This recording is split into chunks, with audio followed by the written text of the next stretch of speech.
So இப்போ பெரம்பூரில் பார்த்தீங்கன்னா தளபதி விஜய் வந்து இந்த சட்டமன்ற தேர்தல் வந்து நிற்கிறாரு. ஸோ அவர் ஜெயிப்பாரா மாட்டாரா? உங்களோட கருத்து என்ன? ஜெயிப்பார் தான் நம்புகிறோம். வந்தாங்கன்னா நான் இப்போ இருக்கிறத விடவும் நிறைய டெவலப் ஆகணும். இப்போ இவ்வளோ நாள் இருந்த வரையுமே யாருக்குமே அந்த அளவுக்கு சலுகை செய்கிறாங்கன்னு தான் சொல்கிறாங்க. பட்ல யாருக்கும் யூஸாக இல்லை. யூஸ் இல்லாமல் தான் நிறைய விஷயம் செஞ்சுட்டு இருக்காங்க. இவர் வந்தாவது நல்ல யூஸான விஷயமா நாங்கள் யாருக்கும் செய்யணும். ஆனால் உங்களுக்கு வந்து அவர் வரணும்னு ஆசை இருக்கா? இருக்கு. ஆமாம், அவங்க ஒரு சான்ஸ் கொடுத்து பார்க்கலாம்ல. இவ்வளோ வருஷமா 5 வருஷமா போயிட்டு இருக்க எந்த அப்டேட்டும் இல்லாமல் தானே இருக்கு.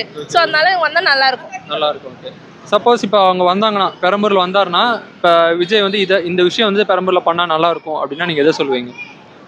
நிறைய விஷயம் இருக்கு. ஆனா ஃபர்ஸ்ட் சேஃப் வந்து பெண்களுக்கு கொடுக்கணும்.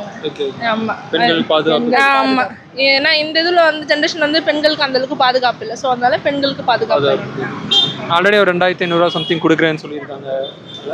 அதெல்லாம் வந்து அதுக்கப்புறம் தான். ஏன்னா கேஷ் அதில் யார்கிட்ட வாங்கி யார்கிட்ட வேணா மாற்றி ஓட்டு போடுறாங்க. அதெல்லாம் இல்லை.